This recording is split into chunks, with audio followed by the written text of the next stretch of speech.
Spirituality is a particular term which actually means dealing with intuition.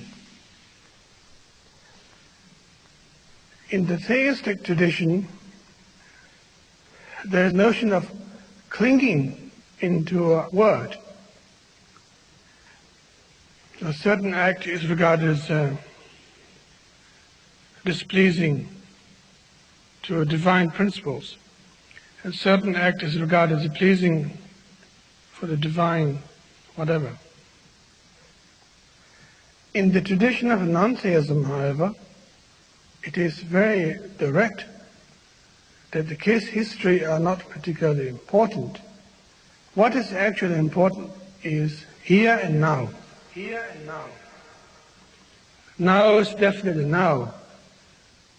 We try to experience what is available there on the spot. There's no point in thinking that the past did exist that we could have now. This is now. This very moment. Nothing mystical, just now, very simple, straightforward. And from that nowness, however, arises a sense of intelligence, always, that you are constantly interacting with the reality, one by one, spot by spot, constantly. We actually experience fantastic precision, always. But we are threatened by the now, so we jump to the past or the future. Paying attention to the materials that exist in our life, such rich life that we lead. All these choices takes place all the time, but none of them are regarded as bad or good per se. Everything we experience are unconditional experience. They don't come along with a label by saying this is regarded as bad, or this is good. But we experience them, but we don't actually pay heed to them properly. We don't actually regard that as that we are going somewhere. We regard that as a hassle, waiting to be dead. Waiting to be dead. Waiting to be dead. Waiting to be dead.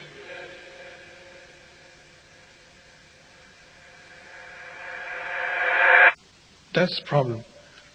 And that is not trusting the nowness properly, that what is actually experienced now possessed a lot of powerful things. It is so powerful that we can't face it. Therefore we have to borrow from the past, invite future all the time. And maybe that's why we seek religion. Maybe that's why we march in the street. Maybe that's why we complain to society. Maybe that's why we vote for the presidents. It's quite ironical. Very funny indeed.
the more you begin to investigate what we think we understand, where we came from, what we think we're doing, the more you begin to see we've been lied to. We've been lied to by every institution. What makes you think for 1 minute that the religious institution is the only one that's never been touched? The religious institutions of this world are at the bottom of the dirt. The religious institutions in this world are put there by the same people who gave you your government, your corrupt education, who set up your international banking cartels, because our masters don't give a damn about you or your family. All they care about is what they have always cared about, and that's controlling the whole damn world. We have been misled away from the true and divine presence in the universe that men have called God. I don't know what God is, but I know what He isn't. And unless and until you are prepared to look at the whole truth, and wherever it may go, whoever it may lead to, if you want to look the other way, or if you want to play favorites, then somewhere along the line you're going to find out you're messing with divine justice. The more you educate yourself, the more you understand where things come from, the more obvious things become, and you begin to see lies everywhere. You have to know the truth and seek the truth, and the truth will set you free.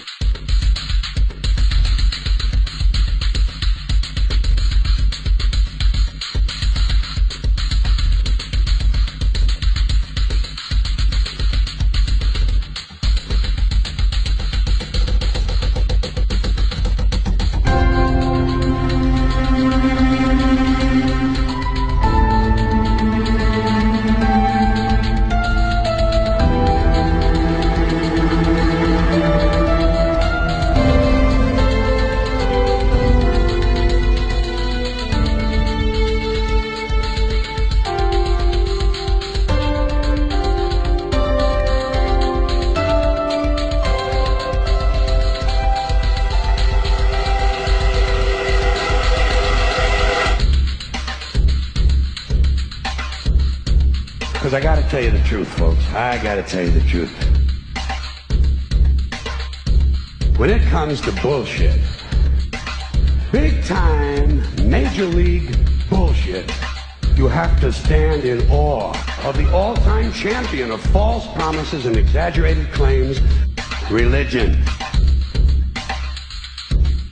Think about it. Religion has actually convinced people that there's an invisible man living in the sky who watches everything you do every minute of every day. And the invisible man has a special list of 10 things he does not want you to do. And if you do any of these 10 things, he has a special place full of fire and smoke and burning and torture and anguish where he will send you to live and suffer and burn and choke and scream and cry forever and ever till the end of time. But he loves you. He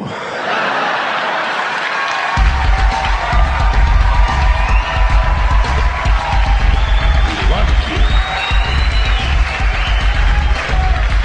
He loves you and he needs money. He always needs money.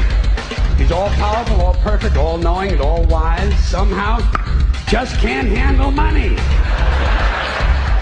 Religion takes in billions of dollars, they pay no taxes, and they always need a little more. Now, you talk about a good bullshit story. Holy shit.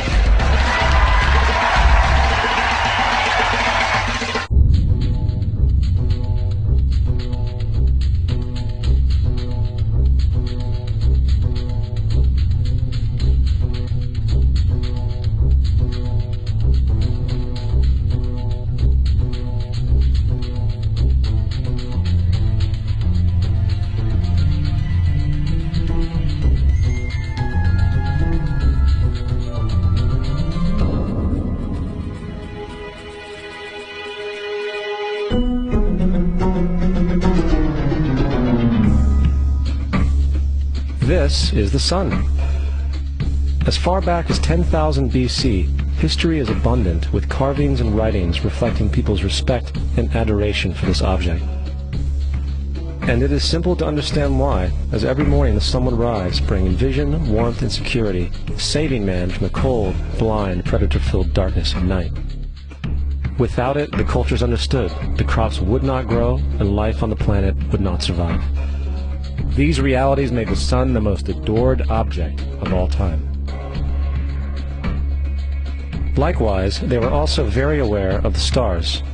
The tracking of the stars allowed them to recognize and anticipate events which occurred over long periods of time, such as eclipses and full moons. They in turn cataloged celestial groups into what we know today as constellations. This is the cross of the zodiac, one of the oldest conceptual images in human history. It reflects the sun as it figuratively passes through the 12 major constellations over the course of a year. It also reflects the 12 months of the year, the 4 seasons, and the solstices and equinoxes. The term zodiac relates to the fact that constellations were anthropomorphized, or personified, as figures or animals. In other words, the early civilizations did not just follow the sun and stars, they personified them with elaborate myths involving their movements and relationships. The sun, with its life-giving and saving qualities, was personified as a representative of the unseen creator or God, God's Son, the light of the world, the savior of humankind. Likewise, the 12 constellations represented places of travel for God's Son, and were identified by names, usually representing elements of nature that happened during that period of time. For example, Aquarius, the water bearer, who brings the spring rains.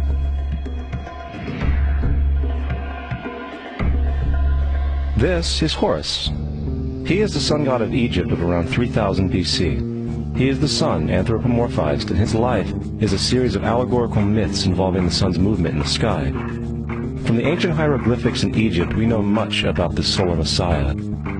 For instance, Horus, being the sun or the light, had an enemy known as Set, and Set was the personification of the darkness or night. And, metaphorically speaking, every morning Horus would win the battle against Set, while in the evening Set would conquer Horus and send him into the underworld. It is important to note that dark versus light, or good versus evil, is one of the most ubiquitous mythological dualities ever known, and is still expressed on many levels to this day. Broadly speaking, the story of Horus is as follows. Horus was born on December 25th of the Virgin Isis Mary. His birth was accompanied by a star in the east, and upon his birth he was adored by 3 kings. At the age of 12 he was a prodigal child teacher, and at the age of 30 he was baptized by a figure known as Anup, and thus began his ministry. Horus had 12 disciples he traveled about with, performing miracles such as healing the sick and walking on water. Horus was known by many gestural names such as the Truth, the Light, God's Anointed Son, the Good Shepherd, the Lamb of God, and many others. After being betrayed by Typhon, Horus was crucified, buried for 3 days, and thus resurrected. These attributes of Horus, whether original or not, seem to permeate many cultures of the world, for many other gods are found to have the same general mythological structure. Attis of Phrygia, born of the Virgin Nana on December 25th, crucified, placed in a tomb, and after 3 days was resurrected.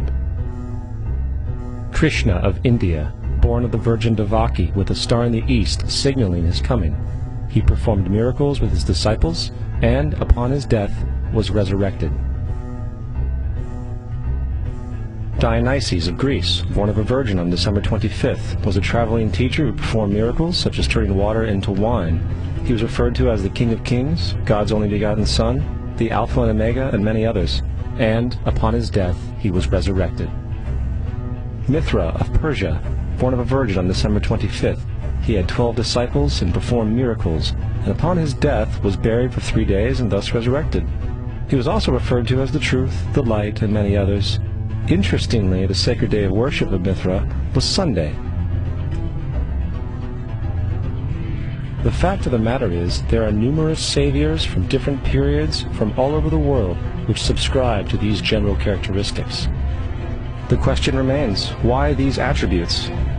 Why the virgin birth on December 25th? Why dead for 3 days in the inevitable resurrection? Why 12 disciples or followers? To find out, let's examine the most recent of the solar messiahs. Jesus Christ was born of the Virgin Mary on December 25th in Bethlehem. His birth was announced by a star in the east, which 3 kings or magi followed to locate and adorn the new Savior. He was a child teacher at 12, and at the age of 30 he was baptized by John the Baptist, and thus began his ministry. Jesus had 12 disciples, which he traveled about with, performing miracles such as healing the sick, walking on water, raising the dead. He was also known as the King of Kings, the Son of God, the Light of the World, the Alpha and Omega, the Lamb of God, and many, many others. After being betrayed by his disciple Judas and sold for 30 pieces of silver, he was crucified, placed in a tomb, and after 3 days was resurrected and ascended into heaven. First of all, the birth sequence is completely astrological. The star in the east is Sirius, the brightest star in the night sky, which, on December 24th, aligns with the 3 brightest stars in Orion's belt. These 3 bright stars in Orion's belt are called today what they were called in ancient times, the 3 kings. And the 3 kings and the brightest star, Sirius, all point to the place of the sunrise on December 25th. This is why the 3 kings follow the star in the east, in order to locate the sunrise, the birth of the sun.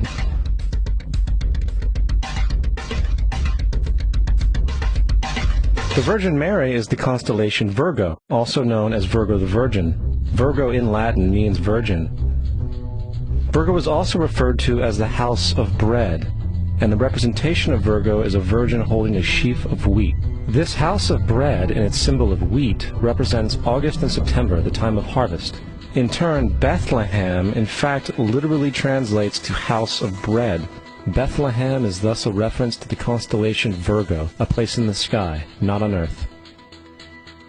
There's another very interesting phenomenon that occurs around December 25th, or the winter solstice. From the summer solstice to the winter solstice, the days become shorter and colder. And from the perspective of the northern hemisphere, the sun appears to move south and get smaller and more scarce.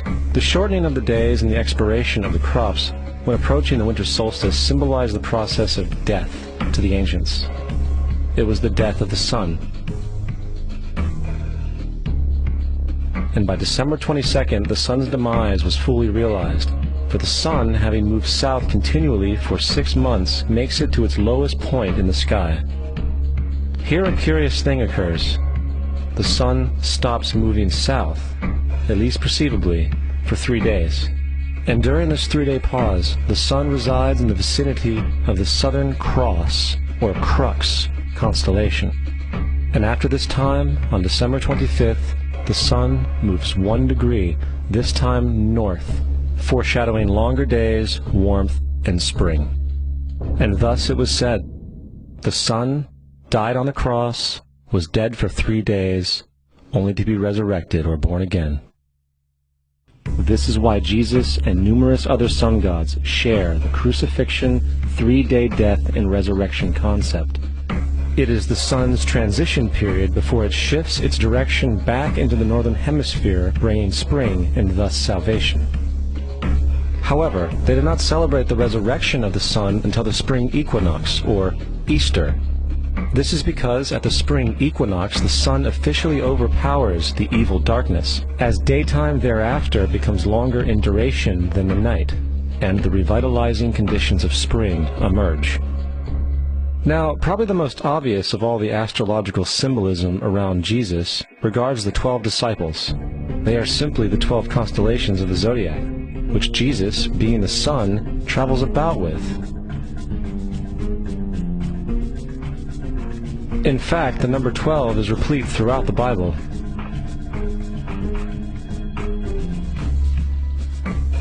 Coming back to the cross of the zodiac, the figurative life of the sun, this was not just an artistic expression or tool to track the sun's movement. It was also a pagan spiritual symbol, the shorthand of which looked like this. This is not a symbol of Christianity. It is a pagan adaptation of the cross of the zodiac.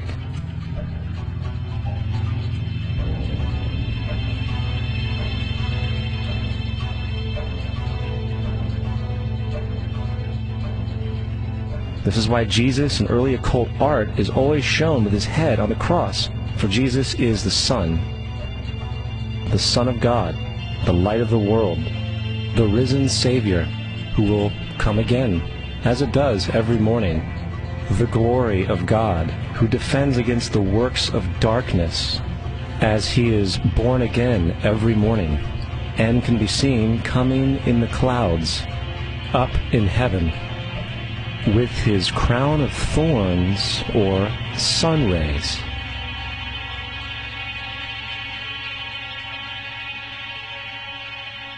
Now, of the many astronomical metaphors in the Bible, one of the most important has to do with the ages. Throughout the scriptures, there are numerous references to the age. In order to understand this, we need to be familiar with a phenomenon known as the precession of the equinoxes. The ancient Egyptians, along with cultures long before them, recognized that approximately every 2150 years, the sunrise on the morning of the spring equinox would occur in a different sign of the zodiac. This has to do with a slow, angular wobble that the Earth maintains as it rotates on its axis. It is called a precession because the constellations go backwards rather than through the normal yearly cycle. The amount of time it takes for the precession to go through all 12 signs is roughly 25,765 years. This is also called the Great Year, and ancient societies were very aware of this, and they referred to each 2150-year period as an age. From 4300 BC to 2150 BC, it was the age of Taurus, the bull. From 2150 BC to 1 AD, it was the age of Aries, the ram. And from 1 AD to 2150 AD, it is the age of Pisces, the age we are still in to this day. And in and around 2150, we will enter the new age, the age of Aquarius. Now, the Bible reflects, broadly speaking, a symbolic movement through 3 ages while foreshadowing a 4th. In the Old Testament, when Moses comes down Mount Sinai with the 10 Commandments, he is very upset to see his people worshiping a golden bull calf. In fact, he shattered the stone tablets and instructed his people to kill each other in order to purify themselves. Most biblical scholars will attribute this anger to the fact that the Israelites were worshiping a false idol or something to that effect. The reality is, the golden bull is Taurus the bull, and Moses represents the new age of Aries the ram. This is why Jews even today still blow the ram's horn. Moses represents the new age of Aries, and upon the new age, everyone must shed the old age. Other deities mark these transitions as well, such as Mithra, a pre-Christian god who kills the bull in the same symbology. Now Jesus is the figure who ushers in the age following Aries, the age of Pisces, or the 2 fish. Fish symbolism is very abundant in the New Testament.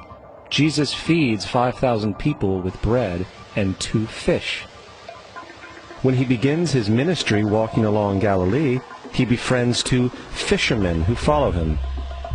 And I think we have all seen the Jesus fish on the back of people's cars. Little do they know what it actually means.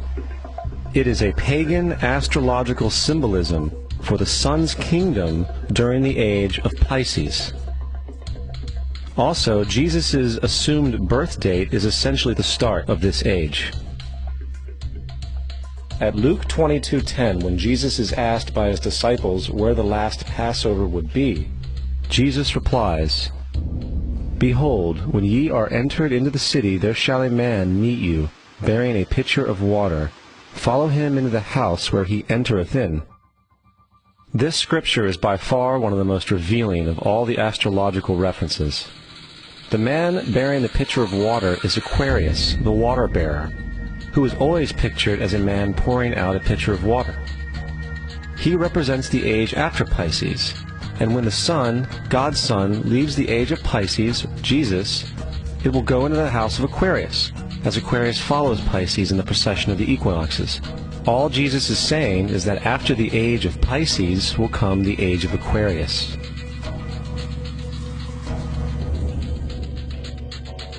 Now, we have all heard about the end times and the end of the world. The cartoonish depictions in the book of Revelation aside, The main source of this idea comes from Matthew 28:20, where Jesus says, "I will be with you even to the end of the world." However, in the King James Version, world is a mistranslation, among many mistranslations.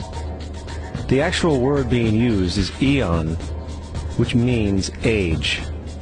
I will be with you even to the end of the age, which is true, as Jesus' solar Piscean personification will end when the sun enters the age of Aquarius. The entire concept of end times and the end of the world is a misinterpreted astrological allegory. Let's tell that to the approximately 100 million people in America who believe the end of the world is coming. Furthermore, the character of Jesus being a literary and astrological hybrid is most explicitly a plagiarization of the Egyptian sun god Horus. For example, inscribed about 3,500 years ago on the walls at the Temple of Luxor in Egypt are images of the Annunciation, the miracle conception, the birth, and the adoration of Horus. The images begin with Thoth announcing to the Virgin Isis that she will conceive Horus, then Neph, the Holy Ghost, impregnating the Virgin, and then the virgin birth and the adoration. This is exactly the story of Jesus' miracle conception. In fact, the literary similarities between the Egyptian religion and the Christian religion are staggering.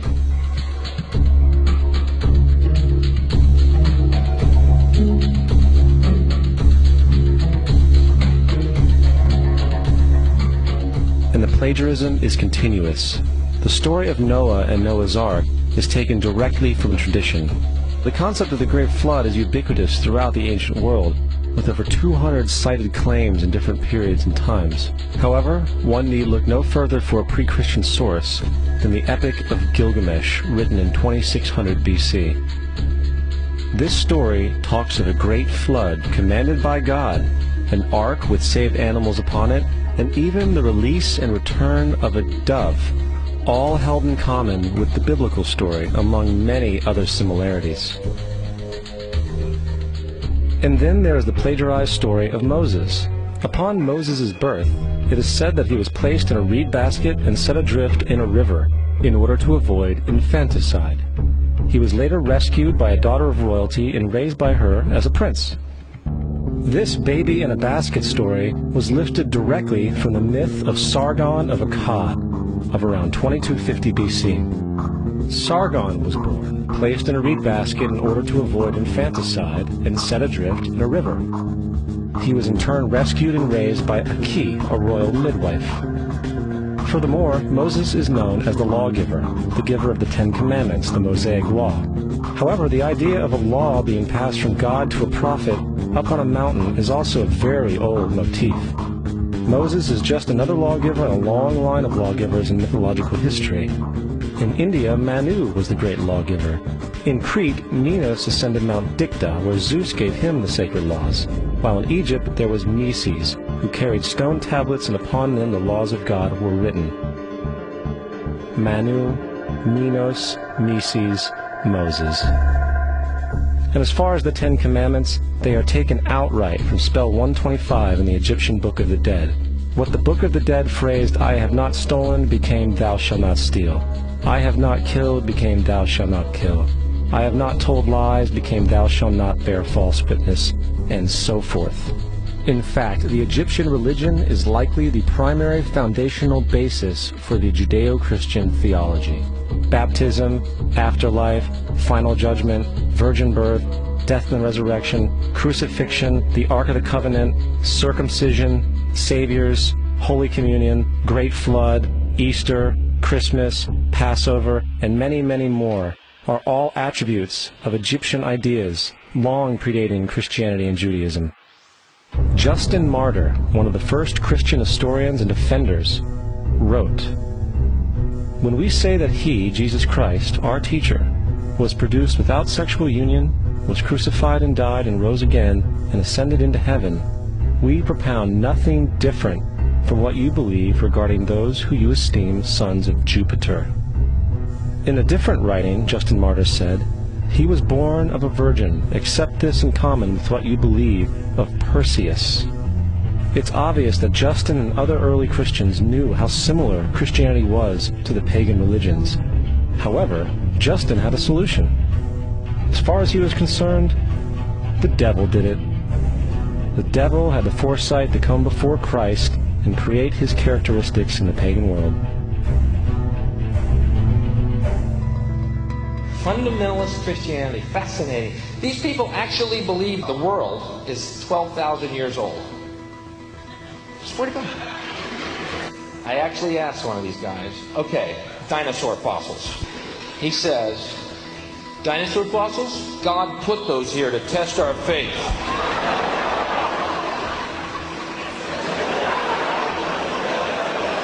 I think God put you here to test my faith, dude.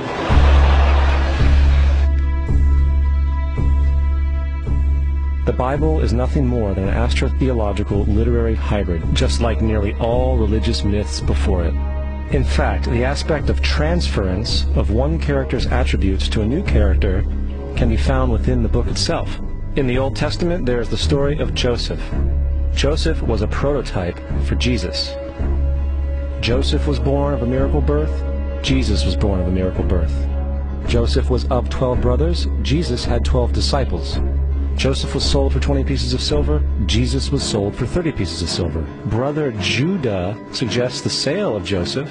Disciple Judas suggests the sale of Jesus. Joseph began his work at the age of 30. Jesus began his work at the age of 30. The parallels go on and on. Furthermore, is there any non-biblical historical evidence of any person living with the name Jesus, the son of Mary, who traveled about with 12 followers, healing people and the like? There are numerous historians who lived in and around the Mediterranean, either during or soon after the assumed life of Jesus. How many of these historians document this figure? Not one. However, to be fair, that doesn't mean defenders of the historical Jesus haven't claimed the contrary. 4 historians are typically referenced to justify Jesus' existence. Pliny the Younger, Suetonius, and Tacitus are the first 3. Each one of their entries consists of only a few sentences at best, and only referred to Christus or the Christ, which in fact is not a name but a title. It means the Anointed One. The 4th source is Josephus, and this source has been proven to be a forgery for hundreds of years. Sadly, it is still cited as truth. You would think that a guy who rose from the dead and ascended into heaven for all eyes to see and performed the wealth of miracles acclaimed to him would have made it into the historical record. It didn't, because once the evidence is weighed, there are very high odds that the figure known as Jesus did not even exist.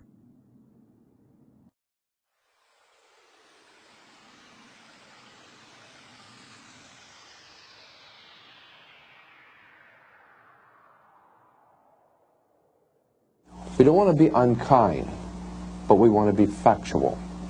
We don't want to cause hurt feelings, but we want to be academically correct in what we understand and know to be true.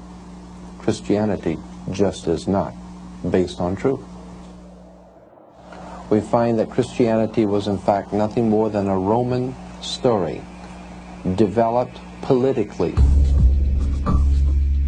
The reality is, Jesus was the solar deity of the Gnostic Christian sect, and like all other pagan gods, he was a mythical figure. It was the political establishment that sought to historize the Jesus figure for social control. By 325 AD in Rome, Emperor Constantine convened the Council of Nicaea.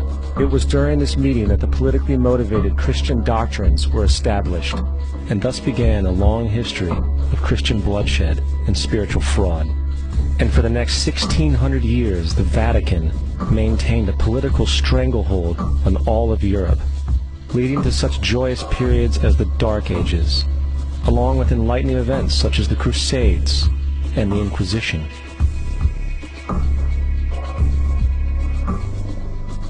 Christianity, along with all other theistic belief systems, is the fraud of the age.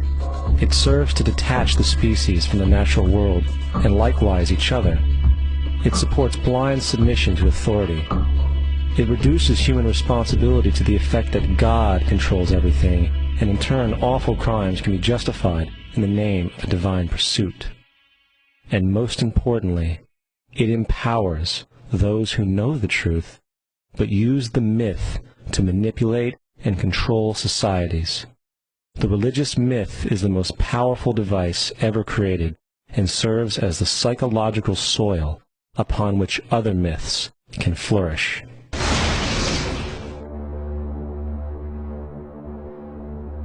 A myth is an idea that, while widely believed, is false. In a deeper sense, in the religious sense, a myth serves as an orienting and mobilizing story for a people. The focus is not on the story's relation to reality, but on its function. A story cannot function unless it is believed to be true in the community or the nation. It is not a matter of debate. If some people have the bad taste to raise the question of the truth of the sacred story, the keepers of the faith do not enter into debate with them. They ignore them or denounce them as blasphemers. It is wrong, blasphemous, and sinful for you to suggest, imply, or help other people come to the conclusion that the U.S. government killed 3,000 of its own citizens.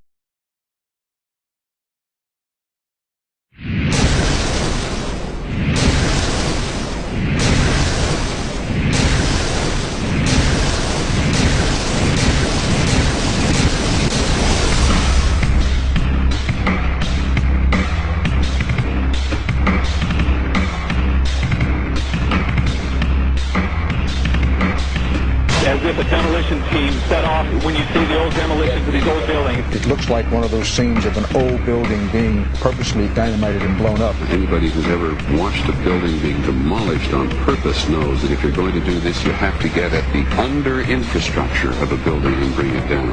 The way the structure is collapsing, this was the result of something that was planned. It's not accidental that the first tower just happened to collapse and then the second tower just happened to collapse in exactly the same way. How they accomplished this, we don't know. The building collapsed to dust. You don't find a desk. You don't find a chair. You don't find a telephone, a computer. The biggest piece of a telephone I found was half of the keypad, and it was about this big. What happened to the concrete? The concrete was pulverized from river to river. There was dust powder 2-3 inches thick. The concrete was just pulverized. Reminiscent of those pictures we've all seen too much on television before, when a building was deliberately destroyed by world-class dynamite to knock it down. If it had detonated, they were planned to take down a building. I heard a second explosion. There was a heavy-duty explosion. Then there was some secondary explosions and then the subsequent collapses. An explosion blew and it knocked everybody over. To me, it sounded like an explosion. It sounded like gunfire. Bang, bang, bang, bang, bang. And then all of a sudden, 3 big explosions. We heard a big explosion coming down. And then the entire top of the building just blew up. We saw some kind of explosion. By the force of the explosion. Big explosion. Blew us back into the 8th floor. Then we get to the lobby. This is a big explosion. The lobby looked as though a bomb had exploded there. A huge explosion now raining debris. It's been a huge explosion. Huge explosion that we all heard and felt. We just witnessed some kind of follow-up explosion. We heard a very loud explosion. A secondary explosion at Tower 1 camp. That is another bomb going off. He thinks that there were actually devices that were planted in the building. Planted in the building.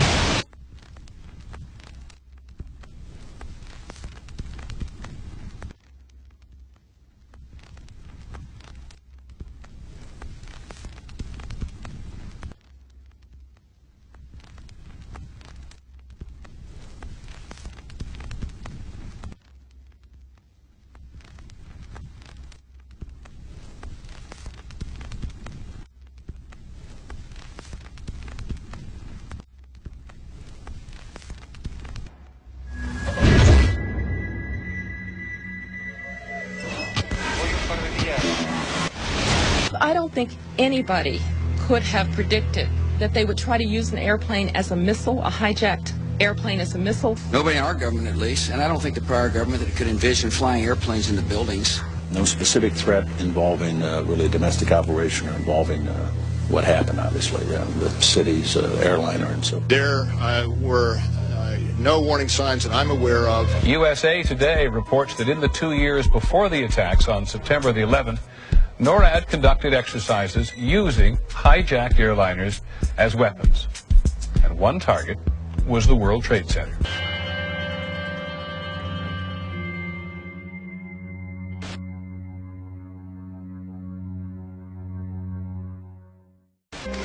In confidential documents from the Philippines obtained by CNN, the plan was clear.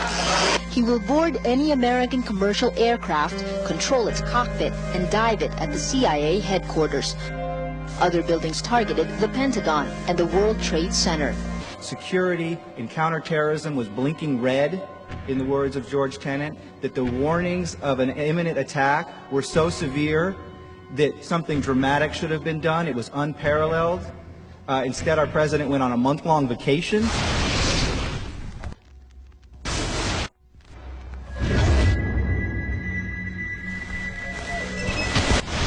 The head of Pakistani intelligence at the ISI, Mahmoud Ahmed, requested Omar Sheikh to wire $100,000 to Mohammed Atta, who was the lead hijacker.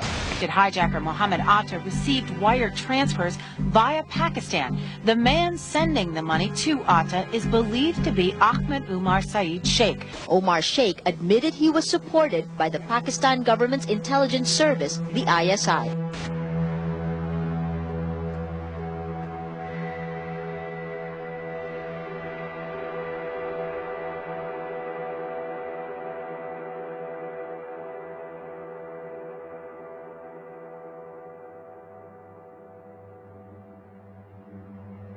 Although we are told that 4 or 5 of the alleged hijackers were on each of the flights. If so, their names should have been on the flight manifests.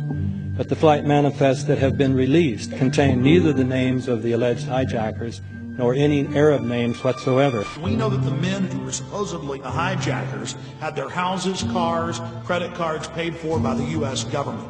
They were in truth agents. Evidence was also apparently planted. The passport of one of the hijackers on Flight 11 was allegedly found in the rubble. Goes through the fireball, through the side of the plane, and comes down to the ground unscathed. But something happened. For 6 months, they reported they had this passport. Boy, we've got it. We've got the proof. And then the guy stood up and was alive. Several of these 19 men are still alive.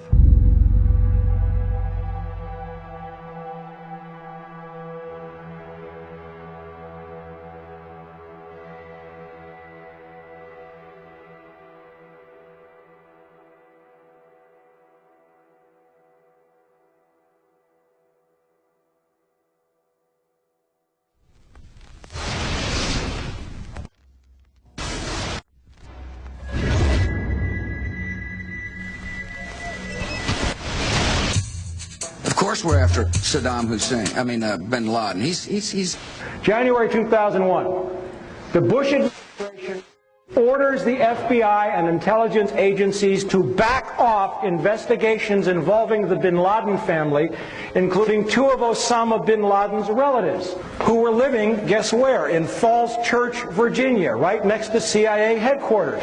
When he was already America's most wanted criminal, he reportedly spent 2 weeks in the American hospital in Dubai, was treated by an American doctor, and visited by the local CIA agent.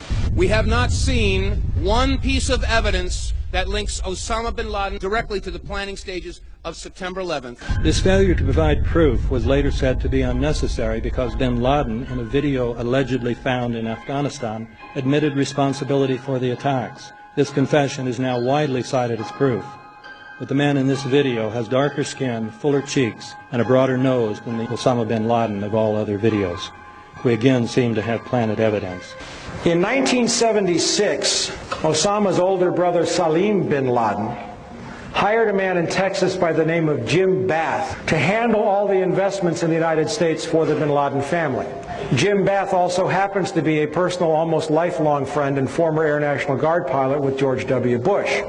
The connections between the Bushes and the bin Ladens become much more clear when George Herbert Walker Bush made trips to Saudi Arabia in 1998 and 2000 to meet with the bin Laden family on behalf of a company called the Carlyle Group.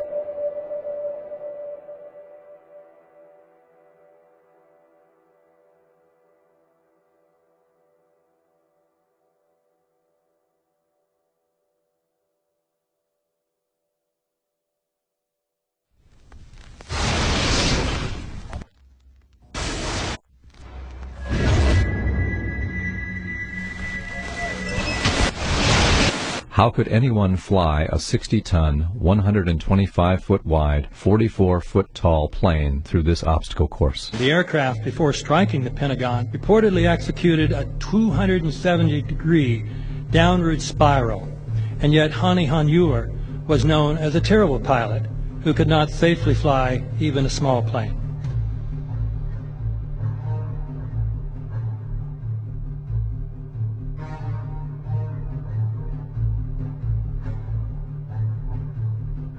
No seats, no luggage, no bodies.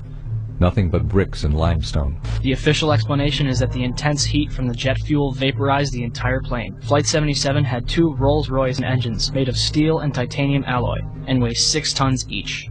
It is scientifically impossible that 12 tons of steel and titanium was vaporized by jet fuel. We're also told that the bodies were able to be identified either by their fingerprints or by the DNA. So what kind of fire can vaporize aluminum and tempered steel and yet leave human bodies intact? From my close-up inspection, there's no evidence of a plane having crashed anywhere near the Pentagon. And as I said, the only pieces left that you can see are small enough that you could pick up in your hand. Shortly after the strike, government agents picked up debris and carried it off. The entire lawn was covered with dirt and gravel, so that any remaining forensic evidence was literally covered up.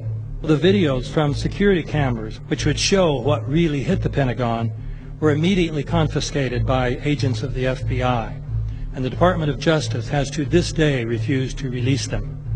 If these videos would prove that the Pentagon was really hit by a 757, most of us would assume the government would release them.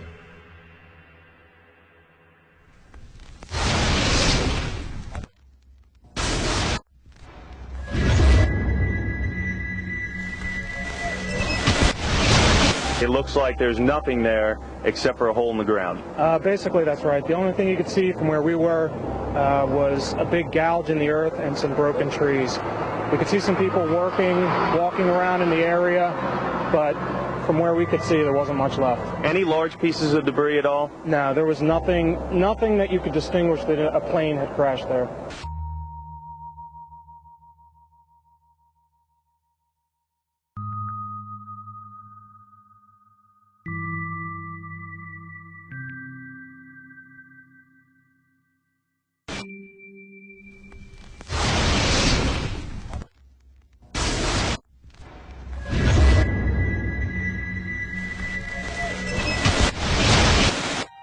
Pancake theory, according to which the fires, while not melting the steel, heated it up sufficiently to cause the floors weakened by the airplane strikes to break loose from the steel columns, and this started a chain reaction. So you would expect then from that theory, which is the official theory, to see a whole stack of floors piled up on top of each other and then a spindle of core columns standing too. The core of each of the twin towers consisted of 47 massive steel columns. If the floors had broken loose from them, these columns would have still been sticking up into the air 1,000 feet. The plane did not cut all those core columns. We designed the buildings to take the impact of the Boeing 707 hitting the building at any location. The building probably could sustain multiple impacts of jetliners. That the plane flew straight into the building. Flew in, right. Yeah. So you're saying that the building was actually designed to cope with a hole like that and still survive? Yeah, it was. If you had dropped, say, a billiard ball from the top of the World Trade Center, 110 floors up there, it would have taken 8 to 10 seconds to hit the ground, encountering no resistance whatsoever. The Twin Towers came down in nearly free fall speed. 200,000 tons of steel, shatters, and explodes outwards over 500 feet. This means that floors shattered at an average rate of about 10 floors per second. There is no scenario for a pancake effect of buildings falling that allows them to fall at the rate of free fall. Now what can do that? What can move mass out of the way? Explosives.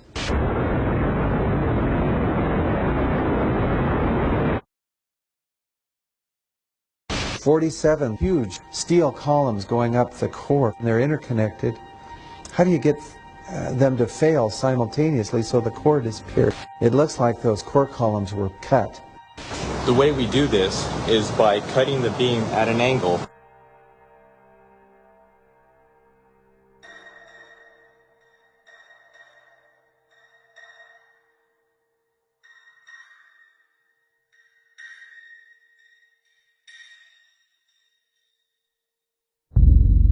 I started looking at the molten metal. All three buildings, both towers in the rubble, in the basement areas, and Building 7, there's these pools of molten metal.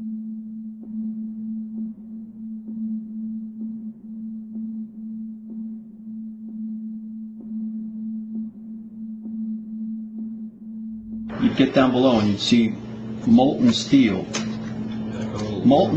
running down the channel rails, like you're in a foundry. Like lava. The molten steel was found 3, 4, and 5 weeks later, when the rubble was being removed. He said that molten steel was also found underneath World Trade Center 7.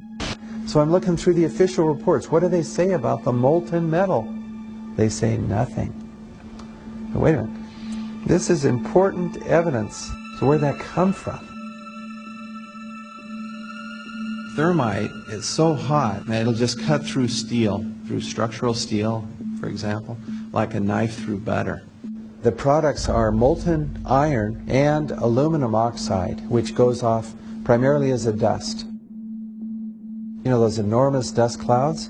You can imagine when you assemble these chemicals on a large scale.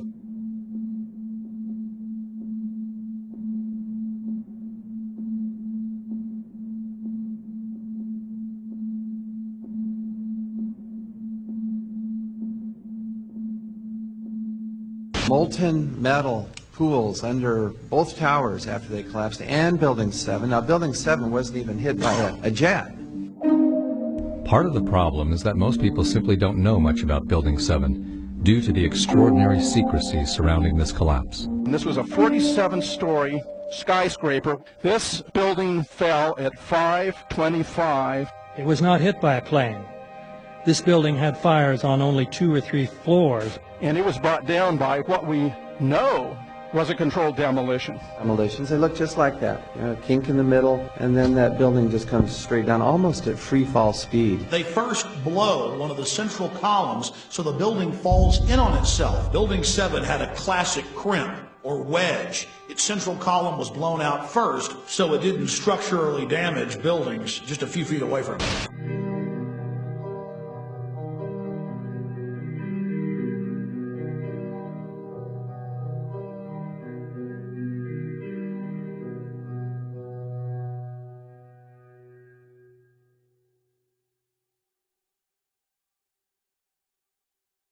Our office was on the B1 level. As I was talking to a supervisor at 8:46, and all of a sudden we hear, boom! An explosion so hard that pushed us upwards. And it came from the basement between the B2 level and the B3 level. And when I went to verbalize, we hear, boom! The impact of the plane on the top. As I'm walking by the main freight corridor building in the corridor, that's when I got blown.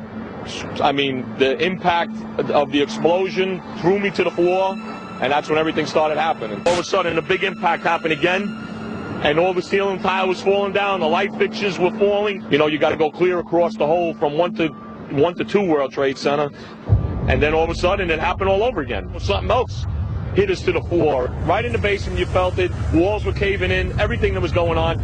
I mean, I know people that got killed in the basement. I know people that got broken legs in the basement. People that got reconstructive surgery because the walls hit them in the face.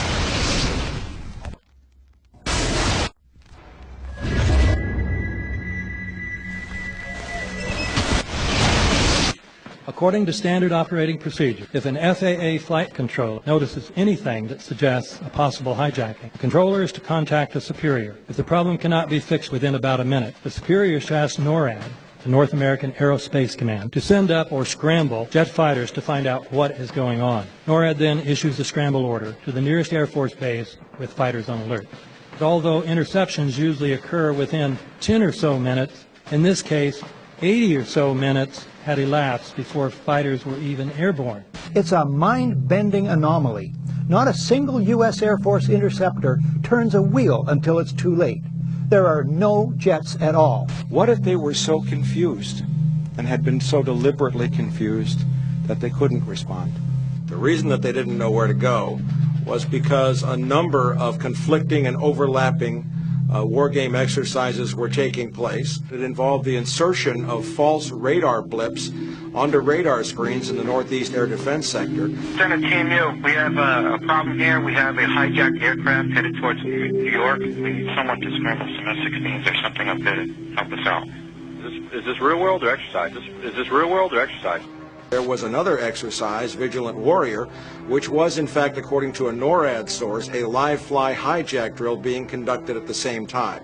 With only 8 available fighter aircraft, and they have to be dispatched in pairs, they were dealing with as many as 22 possible hijacks on the day of 9/11, and they couldn't separate the war game exercises from the actual hijacks.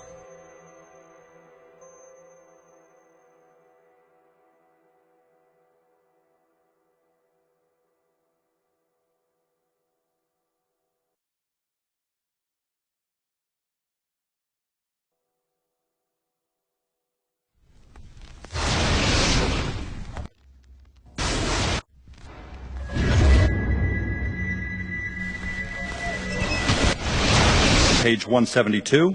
The U.S. government has not been able to determine the origin of the money used for the 9/11 attacks. Ultimately, the question is of little practical significance.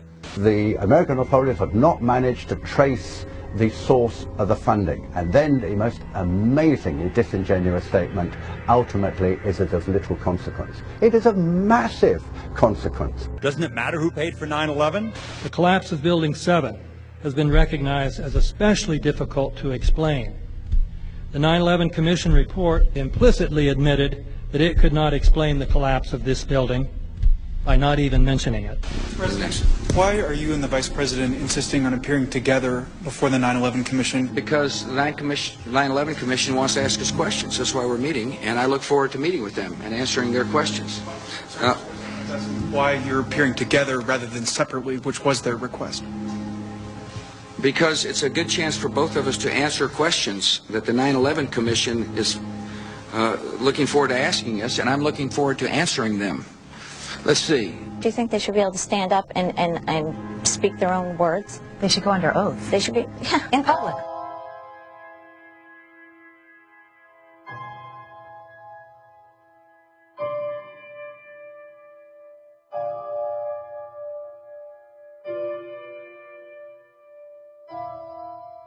Don't you think that the families deserve to have a transcript or to be able to see what you Adam, said? you asked me that question yesterday. I got the same answer, yeah. The final report was a unanimous report. That means that if there was a single commissioner who had any objection about anything, that fact would be dropped from the report. We have found out that he not only served on the transition team of the Bush administration, that he was a person who wrote a draft memo for the setup of the Bush administration's National Security Council, that he was an individual who wrote the preemptive war strategy that was eventually used for the war in Iraq, that he is a close friend of Condoleezza Rice's. We want him to resign. There is literally nothing in the 9/11 report that the Bush administration did not approve of. We can understand, therefore, why the Commission, under Zelikow's leadership, would have ignored all the evidence that would point to the truth, that 9/11 was a false flag operation intended to authorize the doctrines and funds needed for a new level of imperial mobilization.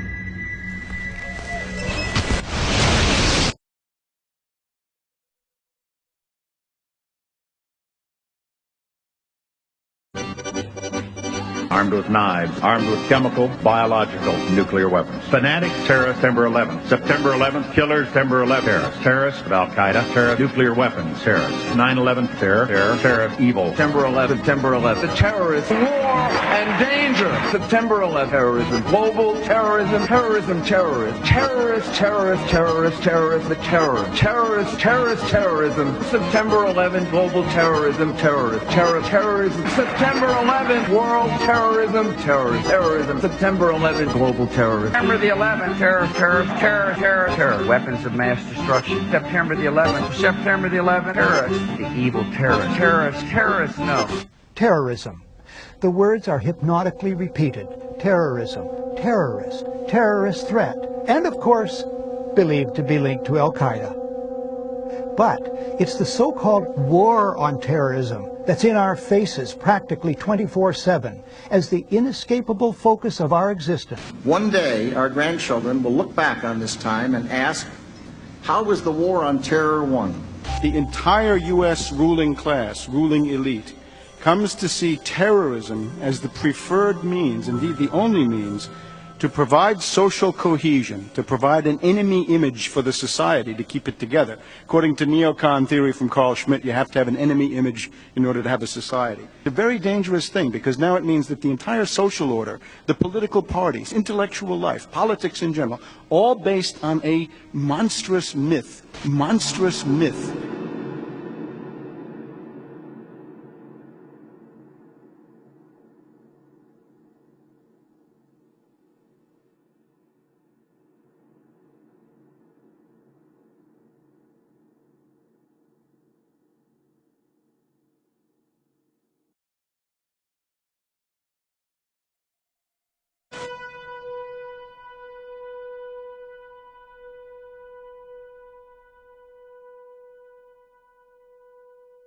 Look, the CIA has done in this country, what they've done to us is unbelievable. Look at the terrorist acts that have occurred. The CIA behind most, if not all of them. We had the Marine Barracks. We had our embassy in Kenya. We had Pan Am 103. We had the USS Cole. We had Oklahoma City. We had the World Trade Center in 1993. That helped the terrorists blow up the World Trade Center the first time. They built the bomb. They got the driver's license. The informant, the informant, a fellow named Salam, a 43-year-old former Egyptian army officer, he was given the assignment to put the bomb together. And he went to his supervisor, his FBI supervisor, and said, we're going to put a dummy bomb in here, right? And the FBI supervisor said, no, we're going to put a real bomb. The FBI actually carried out the attack on the World Trade Center in 1993.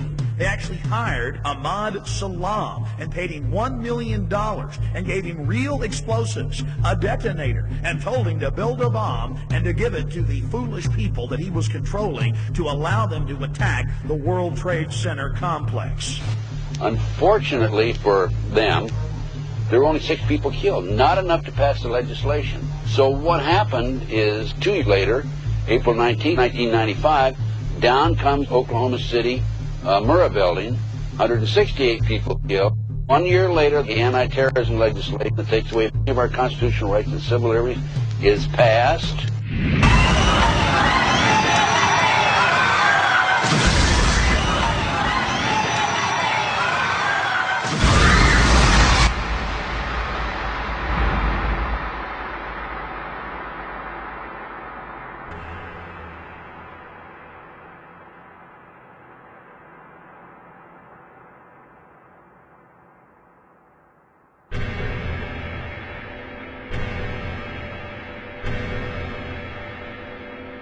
Because at 9:30 this morning, we were actually running an exercise for over a company with 1,000 people in London, based on simultaneous bombs going off precisely at the railway stations that happened this morning. So I still have the hairs on the back of my legs standing upright. To get this quite straight, you were running an exercise to see how you would cope with this, and it happened while you were running the exercise? Precisely.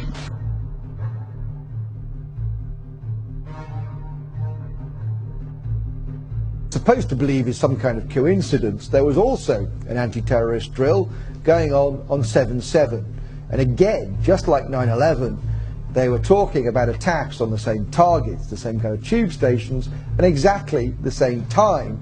as the actual attack happened, providing some kind of cover for what must be operations orchestrated in some way by the state.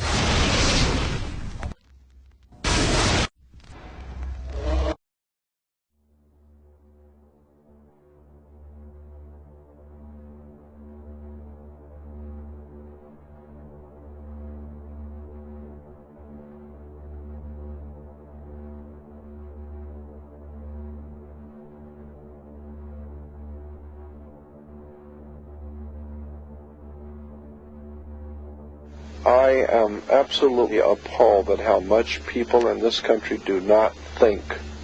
We are given to understand that, that an Arabic guy out there up in the mountains financed the most elaborate attack on this country. Do you think some people in a cave,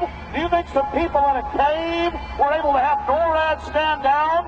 Do you think that people in a cave were able to have all of this happen? And when I think about how many Americans were killed in New York City, and believing as I do that this thing was a setup job, this is a textbook operation that Nazis used, and they've used it over and over again. America has been suckered in one more time. I don't have to tell you things are bad. Everybody knows things are bad. The dollar buys a nickel's worth. Banks are going bust. Shopkeepers keep a gun under the counter. Punks are running wild in the street. There's nobody anywhere who seems to know what to do, and there's no end to it. We know the air is unfit to breathe, and our food is unfit to eat. We sit watching our TVs while some local newscaster tells us that today we had 15 homicides and 63 violent crimes, as if that's the way it's supposed to be. We know things are bad, worse than bad. They're crazy. It's like everything everywhere is going crazy, so we don't go out anymore. We sit in the house, and slowly the world we're living in is getting smaller, and all we say is, please, at least leave us alone in our living rooms. Let me have my toaster and my TV and my steel-belted radios, and I won't say anything. Just leave us alone. Well, I'm not going to leave you alone. I want you to get mad. I don't want you to protest. I don't want you to riot. I don't want you to write to your congressmen because I wouldn't know what to tell you to write. I don't know what to do about the depression and the inflation and the Russians and the crime in the street. All I know is that first, you've got to get mad. You've got to say, I'm a human being. God damn it. My life has value.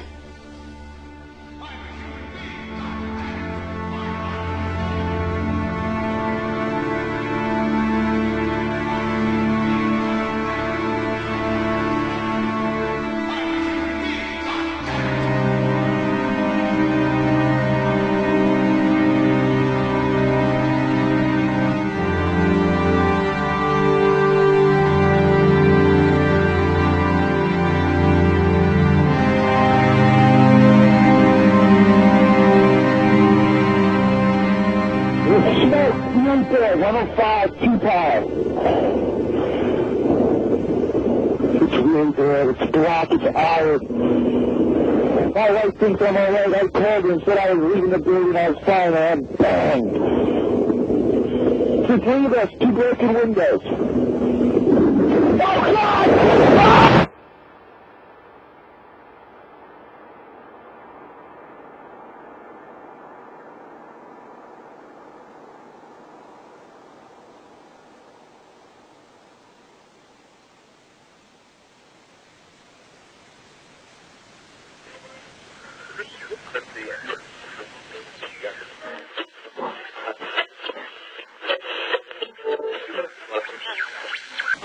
When hostilities commenced in Europe in 1939, it was realized that the American people had no intention of entering the war. But they believed that this country could be enticed into the war in very much the same way that it was enticed into the last one. They planned, first, to prepare the United States for foreign war under the guise of American defense. Second, to involve us in the war step by step without our realization. Third, to create a series of incidents which would force us into the actual conflict. These plans were, of course, to be covered and assisted by the full power of their propaganda. Our theaters soon became filled with plays portraying the glory of war. newsreels lost all semblance of objectivity, and they have used the war to justify the restriction of congressional power and the assumption of dictatorial procedures on the part of the President and his appointees. A fear campaign was inaugurated. We cannot allow the natural passions and prejudices of other peoples to lead our country to destruction.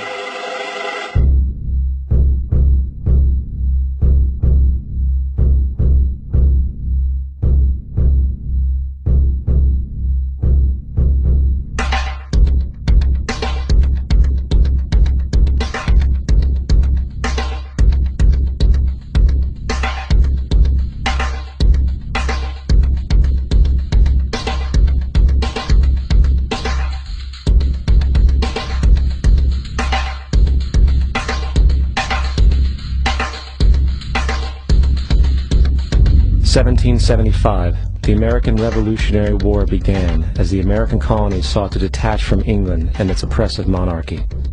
Though many reasons are cited for the revolution, one in particular sticks out as the prime cause: that King George III of England outlawed the interest-free, independent currency the colonies were producing and using for themselves, in turn forcing them to borrow money from the Central Bank of England at interest, immediately putting the colonies into debt. And, as Benjamin Franklin later wrote, the refusal of King George III to allow the colonies to operate an honest money system which freed the ordinary man from the clutches of the money manipulators was probably the prime cause of the revolution.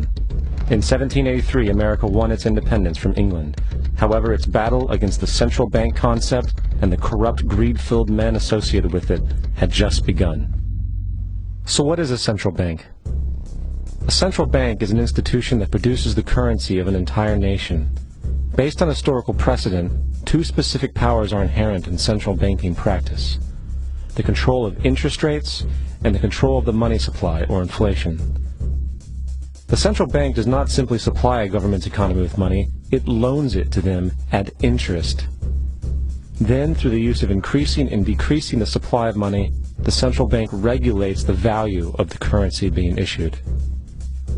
It is critical to understand that the entire structure of this system can only produce one thing in the long run: debt. It doesn't take a lot of ingenuity to figure this scam out. For every single dollar produced by the central bank is loaned at interest. That means every single dollar produced is actually the dollar plus a certain percent of debt based on that dollar. And since the central bank has the monopoly over the production of the currency for the entire country, and they loan each dollar out with immediate debt attached to it, where does the money to pay for the debt come from? It can only come from the central bank again, which means the central bank has to perpetually increase its money supply to temporarily cover the outstanding debt created, which in turn, since that new money is loaned out at interest as well, creates even more debt. The end result of this system without fail is slavery, for it is impossible for the government and thus the public to ever come out of the self-generating debt. The founding fathers of this country were well aware of this.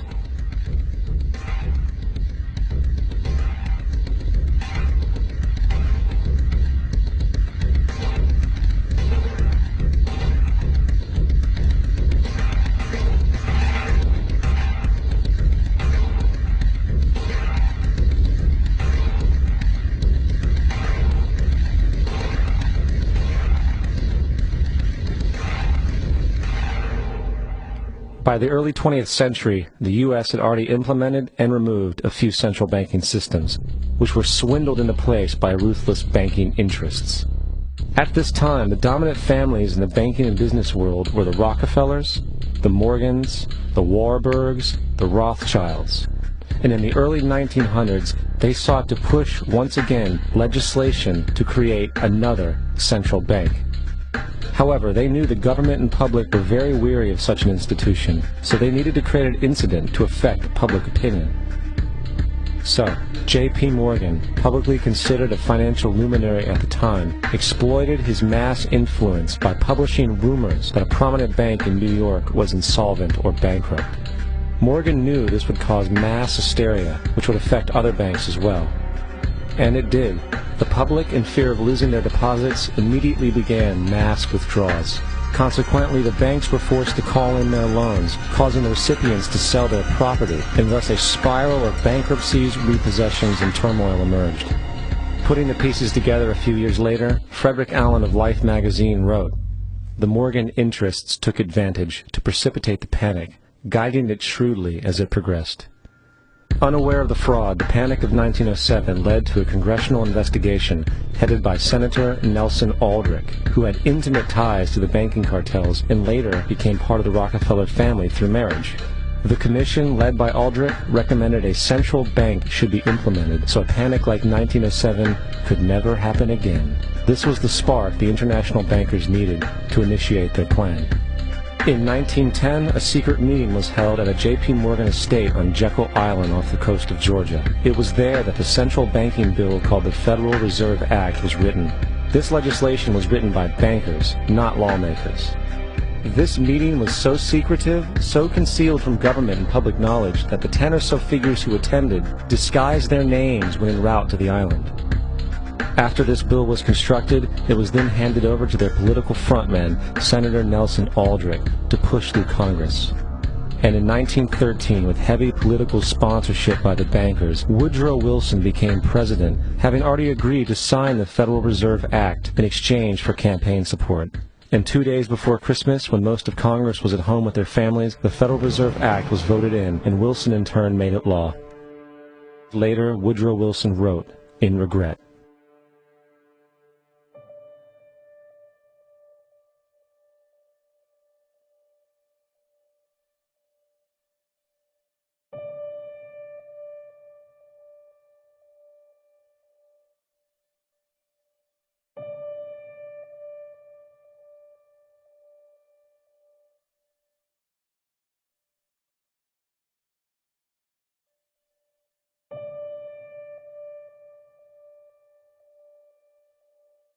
Congressman Louis McFadden also expressed the truth after the passage of the bill. A world banking system was being set up here, a superstate controlled by international bankers, acting together to enslave the world for their own pleasure. The Fed has usurped the government. Now, the public was told that the Federal Reserve System was an economic stabilizer, and inflation and economic crises were a thing of the past. Well, as history has shown, nothing is further from the truth. The fact is, the international bankers now had a streamlined machine to expand their personal ambitions.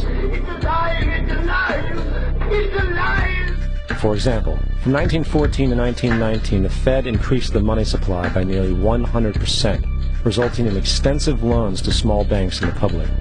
Then, in 1920, the Fed called in mass percentages of the outstanding money supply, thus resulting in the supporting banks having to call in huge numbers of loans, and, just like 1907, bank runs, bankruptcy, and collapse occurred. Over 5,400 competitive banks outside of the Federal Reserve System collapsed, further consolidating the monopoly of a small group of international bankers. Privy to this crime, Congressman Lindbergh stepped up and said in 1921, "Under the Federal Reserve Act, panics are scientifically created. The present panic is the first scientifically created one, worked out as we figure a mathematical equation." However, the Panic of 1920 was just a warm-up. From 1921 to 1929, the Fed again increased the money supply, resulting once again in extensive loans to the public and banks. There was also a fairly new type of loan called a margin loan in the stock market. Very simply, the margin loan allowed an investor to put down only 10% of a stock's price, with the other 90% being loaned through the broker. In other words, a person could own $1,000 worth of stock with only $100 down. This method was very popular in the roaring 1920s, as everyone seemed to be making money in the market. However, there was a catch to this loan. It could be called in at any time and had to be paid within 24 hours. This is termed a margin call, and the typical result of a margin call is the selling of the stock purchased with the loan. So, a few months before October in 1929, J.D. Rockefeller, Bernard Baruch, and other insiders quietly exited the market, and on October 24, 1929, the New York financiers who furnished the margin loans started calling them in masse. This sparked an instantaneous, massive sell-off in the market, for everyone had to cover the margin loans. It then triggered mass bank runs for the same reason, in turn collapsing over 16,000 banks, enabling the conspiring international bankers to not only buy up rival banks at a discount, but to also buy up whole corporations at pennies on the dollar. It was the greatest robbery in American history. But that didn't stop there. Rather than expanding the money supply in order to recover from this economic collapse, the Fed actually contracted it, fueling one of the largest depressions in history. Once again outraged, Congressman Louis McFadden, a longtime opponent of the banking cartels, began bringing impeachment proceedings against the Federal Reserve Board, saying of the crash and depression, it was a carefully contrived occurrence. International bankers sought to bring about a condition of despair so that they might emerge the rulers of us all. Not surprisingly, and after 2 previous assassination attempts, McFadden was poisoned at a banquet before he could push for the impeachment. Now, having reduced the society to squalor, the Federal Reserve bankers decided that the gold standard should be removed. In order to do this, they needed to acquire the remaining gold in the system. So, under the pretense of helping to end the Depression, came the 1933 gold seizure. Under the threat of imprisonment for 10 years, everyone in America was required to turn in all gold bullion to the Treasury, essentially robbing the public of what little wealth they had left. And at the end of 1933, the gold standard was abolished. If you look at a dollar bill from before 1933, it says it is redeemable in gold. You look at a dollar bill today, it says it is legal tender, which means it is backed by absolutely nothing. It is worthless paper. The only thing that gives our money value is how much of it is in circulation. Therefore, the power to regulate the money supply is also the power to regulate its value, which is also the power to bring entire economies and societies to its knees.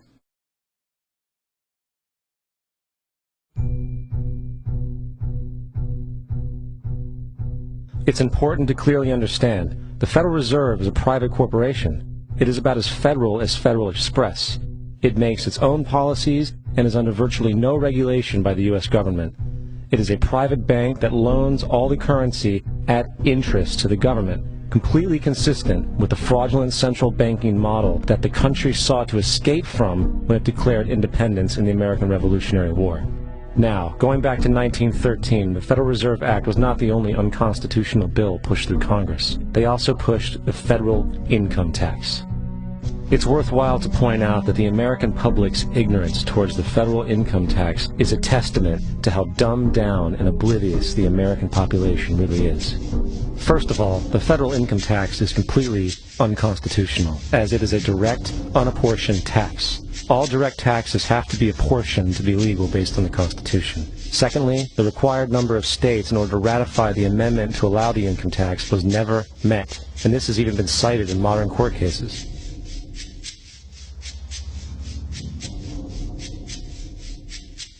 Third, at the present day, roughly 25% of the average worker's income is taken via this tax. And guess where that money goes? It goes to pay the interest on the currency being produced by the fraudulent Federal Reserve Bank, a system that does not have to exist at all. The money you make working almost 3 months out of the year goes almost literally into the pockets of the international bankers who own the private Federal Reserve Bank. And fourth, even with the fraudulent government claim as to the legality of the income tax, there is literally no statute, no law in existence that requires you to pay this tax, period. I really expected that, of course there's a law that you can point to in the law book, the code, that requires you to file a tax return. Of course there is. I was at that point where I couldn't find the statute that clearly made a person liable, at least not me and most people I know. And I had no choice in my mind except to resign. Based on the research that I did throughout the year 2000 and that I'm still doing, I have not found that law. I've asked Congress, we've asked a lot of people in the IRS commissioners, helpers. They can't answer, because if they answer, the American people are going to know that this whole thing is a fraud. I haven't filed an federal income tax return since I left. I have not filed a tax return since 1999. The income tax is nothing less than the enslavement of the entire country. Now, the control of the economy and the perpetual robbery of wealth is only one side of the Rubik's Cube the bankers hold in their hands. The next tool for profit and control is war. Since the inception of the Federal Reserve in 1913, a number of large and small wars have commenced. The three most pronounced were World War I, World War II, and Vietnam. World War I. In 1914, European wars broke out centered around England and Germany. The American public wanted nothing to do with the war. In turn, President Woodrow Wilson publicly declared neutrality. However, under the surface, the U.S. administration was looking for any excuse it could find to enter it. In a noted observation by Secretary of State William Jennings, the large banking interests were deeply interested in the World War because of the wide opportunities for large profits. It's important to understand that the most lucrative thing that can happen for the international bankers is war, for it forces the country to borrow even more money from the Federal Reserve Bank at interest. Woodrow Wilson's top advisor and mentor was Colonel Edward House, a man with intimate connections with the international bankers who wanted in the war. In a documented conversation between Colonel House, Wilson's advisor, and Sir Edward Grey, the Foreign Secretary of England, regarding how to get America into the war, Grey inquired, "What will Americans do if Germans sink an ocean liner with American passengers on board?" House responded, "I believe that a flame of indignation would sweep the United States, and that by itself would be sufficient to carry us into war." So, on May 7, 1915, on essentially the suggestion of Sir Edward Grey, a ship called the Lusitania was deliberately sent into German-controlled waters where German military vessels were known to be. And, as expected, German U-boats torpedoed the ship, exploding stored ammunition, killing 1,200 people. To further understand the deliberate nature of this setup, the German embassy actually put advertisements in the New York Times telling people that if they boarded the Lusitania, they did so at their own risk, as such a ship sailing from America to England through the war zone would be liable to destruction. In turn, and as anticipated, the sinking of the Lusitania caused a wave of anger among the American population, and America entered the war a short time after. The First World War caused 323,000 American deaths. J.D. Rockefeller made $200 million off of it. Not to mention the war cost about $30 billion for America, most of which was borrowed from the Federal Reserve Bank at interest, furthering the profits of the international bankers. World War II. On December 7, 1941, Japan attacked the American fleet at Pearl Harbor, triggering our entry into that war. President Franklin D. Roosevelt declared the attack was a day that will live in infamy. A day of infamy indeed, but not because of the alleged surprise attack on Pearl Harbor. After 60 years of surfacing information, it is clear that not only was the attack on Pearl Harbor known weeks in advance, it was outright wanted and provoked. Roosevelt, whose family had been New York bankers since the 18th century, whose uncle Frederick was on the original Federal Reserve Board, was very sympathetic to the interests of the international bankers, and the interest was to enter the war, as we've seen, nothing is more profitable for international bankers than war. In a journal entry by Roosevelt's Secretary of War Henry Stimson, dated November 25, 1941, he documented a conversation he had with Roosevelt. The question was, how should we maneuver them into firing the first shot? It was desirable to make sure the Japanese be the ones to do this, so that there should remain no doubt as to who were the aggressors. In the months leading up to the attack on Pearl Harbor, Roosevelt had done almost everything in his power to anger the Japanese, showing a posture of aggression. He halted all of Japan's imports of American petroleum. He froze all the Japanese assets in the United States. He made public loans to nationalist China and supplied military aid to the British, both enemies of Japan in the war, which, by the way, is completely in violation of international war rules. And on December 4th, 3 days before the attack, Australian intelligence told Roosevelt about a Japanese task force moving towards Pearl Harbor. Roosevelt ignored it. So, as hoped and allowed, on December 7th, 1941, Japan attacked Pearl Harbor, killing 2,400 soldiers. Before Pearl Harbor, 83% of the American public wanted nothing to do with the war. After Pearl Harbor, 1 million men volunteered for the war. It is important to note, Nazi Germany's war effort was largely supported by two organizations, one of which was called IG Farben. IG Farben produced 84% of Germany's explosives, and even the Zyklon B used in the concentration camps to kill millions. One of the unspoken partners of IG Farben was J.D. Rockefeller's Standard Oil Company in America. In fact, the German Air Force could not operate without a special additive patented by Rockefeller's Standard Oil. The drastic bombing of London by Nazi Germany, for example, was made possible by a $20 million sale of fuel to IG Farben by the Rockefeller Standard Oil Company. This is just one small point on the topic of how American business funded both sides of World War II.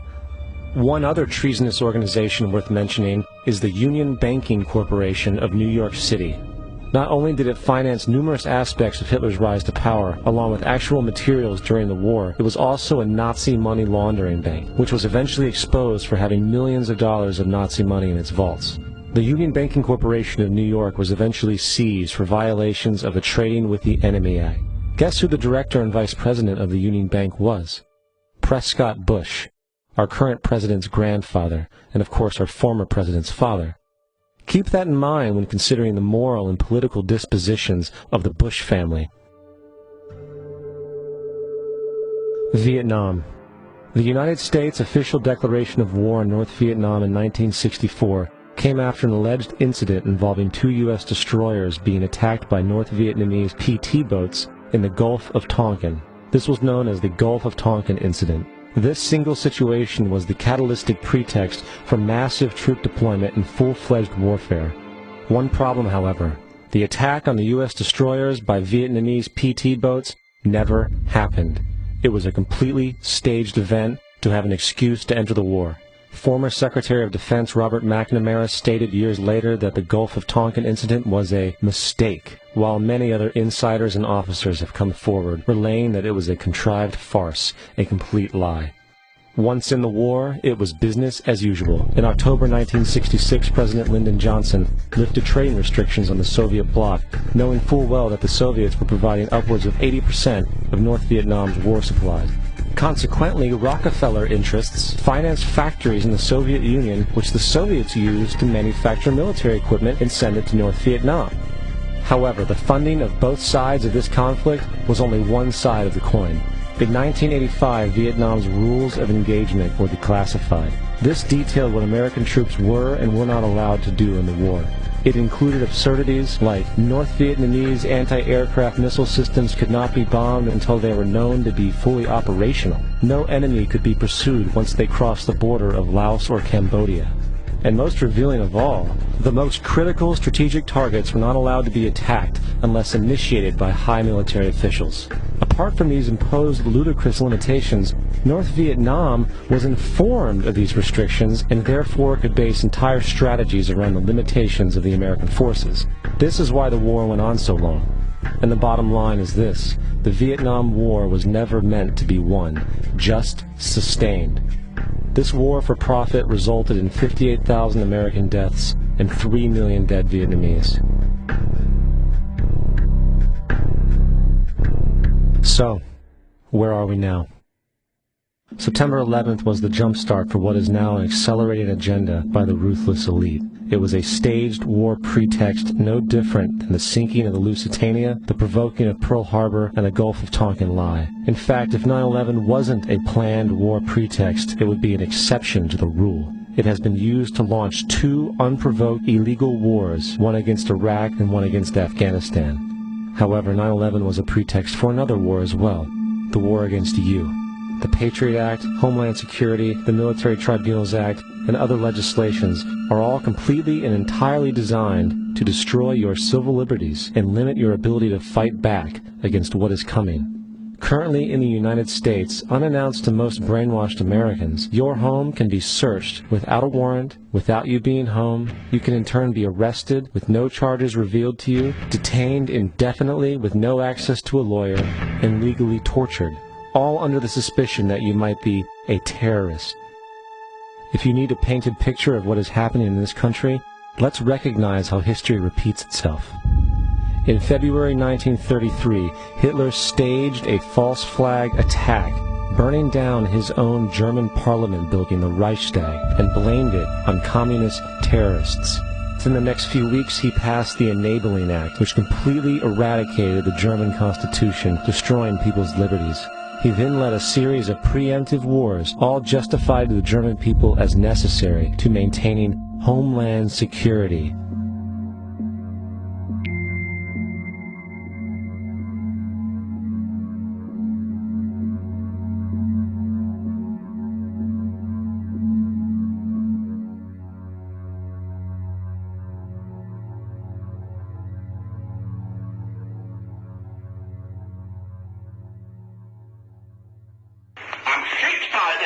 muss und der sich mit ihm verprügelt mit anderen Organisationen, ändert dies nichts. Our enemy is a radical network of terrorists and every government that supports them. It's time to wake up. The people in power go out of their way to make sure that you are perpetually misled and manipulated. The majority's perception of reality, especially in the political arena, is not their own. It is shrewdly imposed upon them without them even knowing it. For example, the public at large actually believes the invasion of Iraq is going badly, as sectarian violence doesn't seem to stop. What the public fails to see is that the destabilization of Iraq is exactly what the people behind the government want. This war is to be sustained so the region can be divided up, domination of the oil maintained, continual profits reaped for the defense contractors, and most importantly, permanent military bases established to be used as a launching pad against other oil-bearing, non-conforming countries such as Iran and Syria. For further implication that the civil war and destabilization is purely intentional, in 2005, 2 elite British SAS officers were arrested by Iraqi police after being caught driving around in their car shooting at civilians while dressed up as Arabs. After being arrested and taken to a jail in Basra, the British Army immediately requested the release of these men. When the Basra government refused, British tanks came in and physically broke out the men from the Basra prison. If you wish to destroy an area, how do you do it? Well, there are 2 ways. You can go in there and bomb it and so forth, but that is not very efficient. What you do is you try to get the people in that area to kill each other and to destroy their own territory, their own farms. And that's what's been done in that area. The way in which you destroy an opponent is get him to destroy himself by dividing his ranks against one another. Then you feed both sides. You have agents feeding both sides, inflaming both sides. And they kill each other off. And it's time that some of us woke up to this reality, to understand that people who try to maintain empires and create empires do it by manipulating the people they're trying to conquer. You might want to ask yourself why the entire culture is utterly saturated with mass media entertainment from all sides, while the educational system in America continues its stupefying downward slide since the U.S. government decided to take over and subsidize the public school system. What your government pays for, it gets. When we understand that, then we look at government-financed institutions of education and see the kind of students and the kind of education that's being turned out by these government-financed schools. Logic will tell you that if what is being turned out in those schools was not in accord with what the state and the federal government wanted, then it would change it. The bottom line is that the government is getting what they have ordered. They do not want your children to be educated. They do not want you to think too much. That is why our country and our world has become so proliferated with entertainments, mass media, television shows, amusement parks, drugs, alcohol, and every kind of entertainment to keep the human mind entertained, so that you don't get in the way of important people by doing too much thinking. You had better wake up and understand that there are people who are guiding your life and you don't even know it. We're in a lot of trouble because you people and 62 million other Americans are listening to me right now, because less than 3% of you people read books. Because less than 15% of you read newspapers. Because the only truth you know is what you get over this tube. Right now, there is an entire generation that never knew anything that didn't come out of this tube. This tube is the gospel, the ultimate revelation.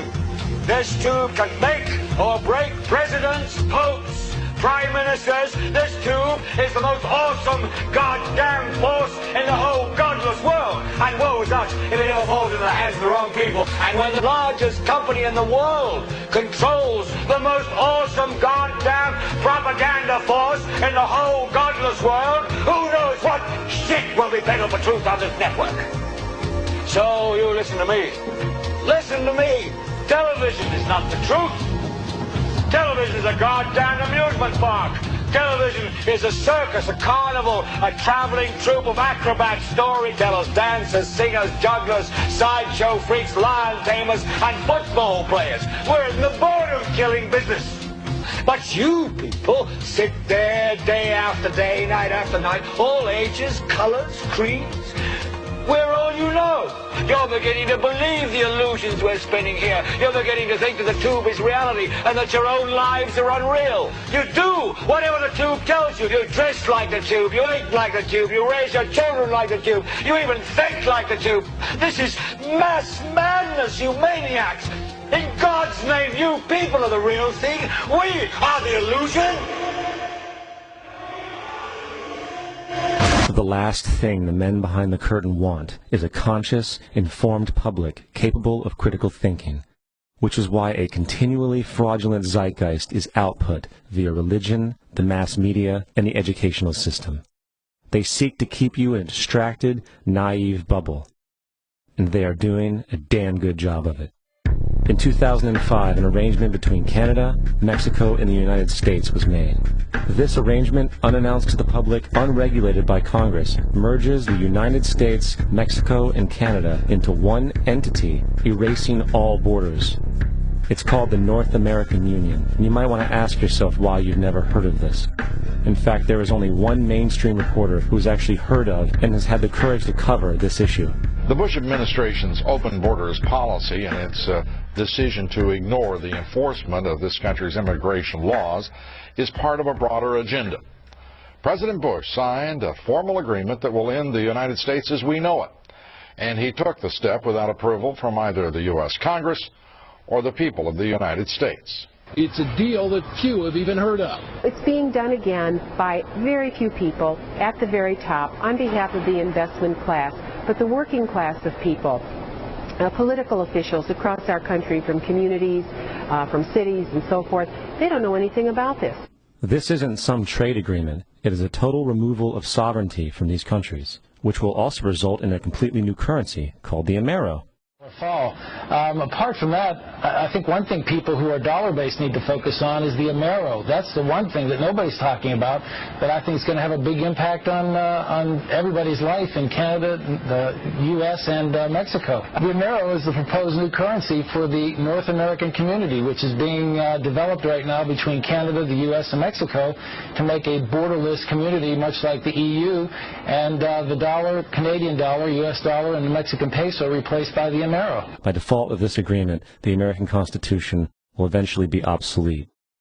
You would think that a situation like this would be on the cover of every major newspaper. That is until you realize that the people who are behind this movement are the same people behind the mainstream media, and you are not told what you're not supposed to know. The North American Union is the same concept as the European Union, the African Union, and the soon-to-be Asian Union, and the same people are behind all of them. And, when the time is right, the North American Union, the European Union, the African Union, and the Asian Union will be merged together, forming the final stages of a plan these men have been working on for over 60 years. A one-world government.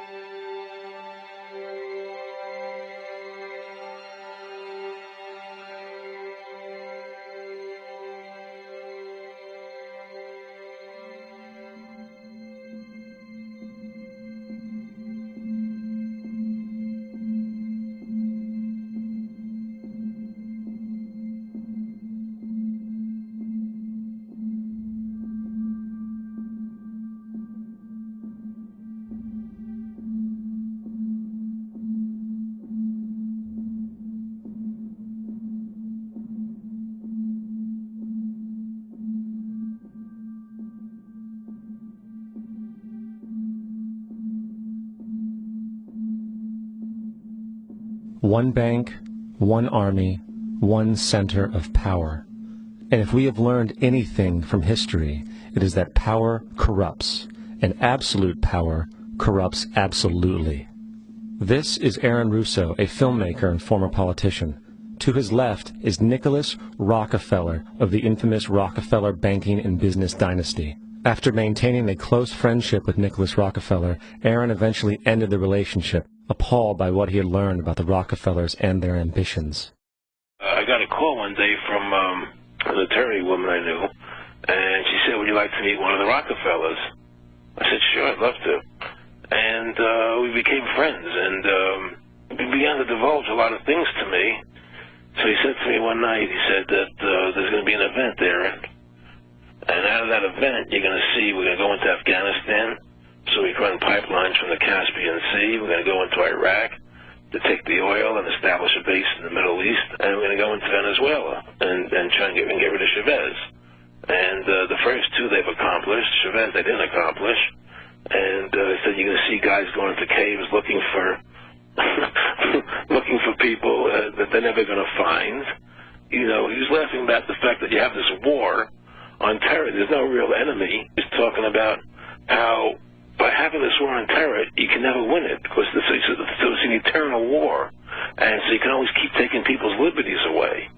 And I said, how are you going to convince people that this war is real? He said, but the media. The media can convince everybody it's real. I mean, you know, it's just that you keep talking about things. You keep saying it over and over and over again, and eventually people believe it. You know, you created the Federal Reserve in 1913 through lies. You create 9/11, which is another lie. Through 9/11, then you're fighting a war on terror, and now all of a sudden you go into Iraq, which was another lie, and now they're going to do Iran. You know, and it's all one thing leading to another, leading to another, leading to another. Now, I would say, what are you doing this for? What's the point of this thing? You have all the money in the world you ever want. You have all the power. I said, you know, you're hurting people. It's not a good thing. And he would say, what do you care about the people for? Take care of yourself and you take care of your family. And then I said, so what are the ultimate goals here?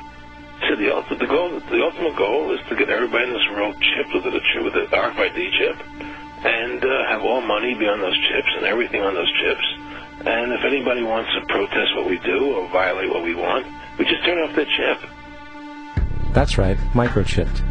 In 2005, Congress, under the pretense of immigration control and the so-called war on terrorism, passed the REAL ID Act, under which it is projected by May 2008, you will be required to carry around a federal identification card, which includes on it a scannable barcode with your personal information. However, this barcode is only an intermediary step before the card is equipped with a VeriChip RFID tracking module, which will use radio frequencies to track your every move on the planet. If this sounds foreign to you, please note that the RFID tracking chip is already in all new American passports. And the final step is the implanted chip, which many people have already been manipulated into accepting under different pretenses. We have a Florida family who are really pioneers in a brave new world. They have volunteered to be the first ever to have microchip identification devices implanted into their body. After 9/11, I was really concerned with the security of my family. I wouldn't mind having something planted permanently in my arm that would identify me. In the end, everybody will be locked into a monitored control grid where every single action you perform is documented. And if you get out of line, they can just turn off your chip, for at that point in time, every single aspect of society will revolve around interactions with the chips. This is the picture that is painted for the future if you open your eyes to see it. A centralized one-world economy where everyone's moves and everyone's transactions are tracked and monitored, all rights removed. The most incredible aspect of all, these totalitarian elements will not be forced upon the people will demand them. For the social manipulation of society through the generation of fear and division has completely detached humans from their sense of power and reality. A process which has been going on for centuries, if not millennia. Religion, patriotism, race, wealth, class, and every other form of arbitrary, separatist identification and thus conceit has served to create a controlled population, utterly malleable in the hands of the few.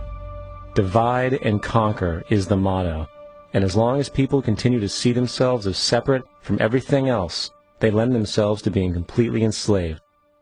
The men behind the curtain know this, and they also know that if people ever realize the truth of their relationship to nature and the truth of their personal power, the entire manufactured zeitgeist they prey upon will collapse like a house of cards.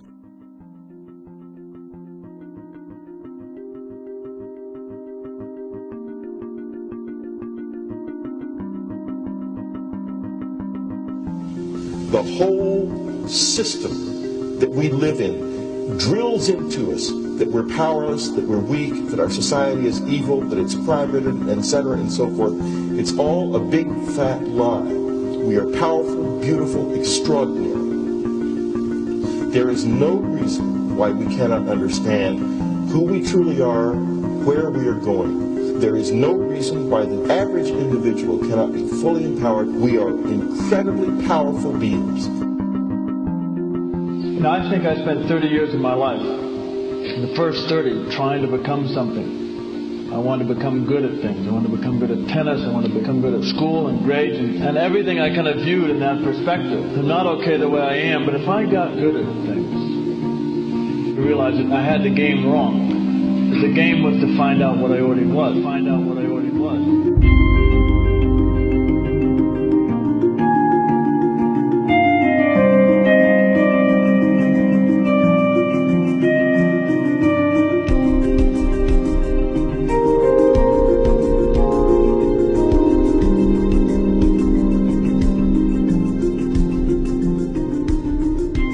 Now, in our culture, we've been trained for individual differences to stand out. So you look at each person, the immediate hit is brighter, dumber, older, younger, richer, poorer, and we make all these dimensional distinctions, put them in categories and treat them that way. And we get so that we only see others as separate from ourselves in the ways in which they're separate. And one of the dramatic characteristics of experience is being with another person and suddenly seeing the ways in which they are like you, not different from you, and experiencing the fact that that which is essence in you and which is essence in me is indeed one. The understanding that there is no other. It is all one. And I wasn't born Richard Albert, I was just born as a human being, and then I learned this whole business of who I am and whether I'm good or bad or achieving or not. All that's learned along the way.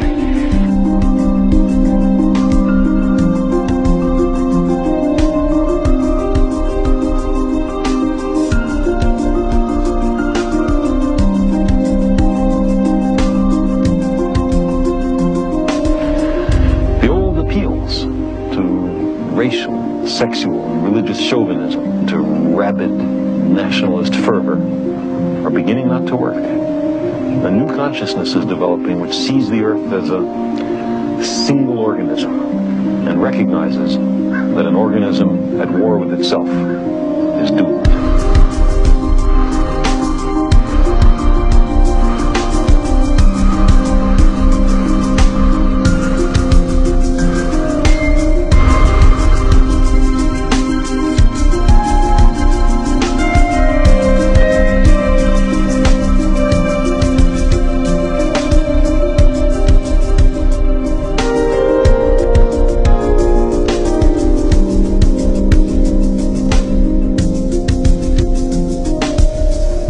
Bill Hicks used to finish his shows with this.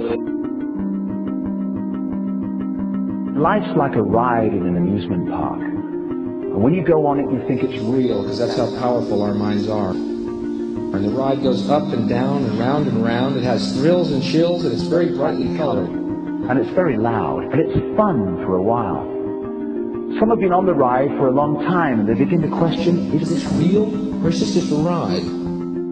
And other people have remembered, and they come back to us and they say, hey, don't worry, don't be afraid ever, because this is just a ride. And we kill those people. Shut him up, I've got a lot invested in this ride. Shut him up! Look at my furrows of worry. Look at my big bank account and my family. This has to be real. It's just a ride.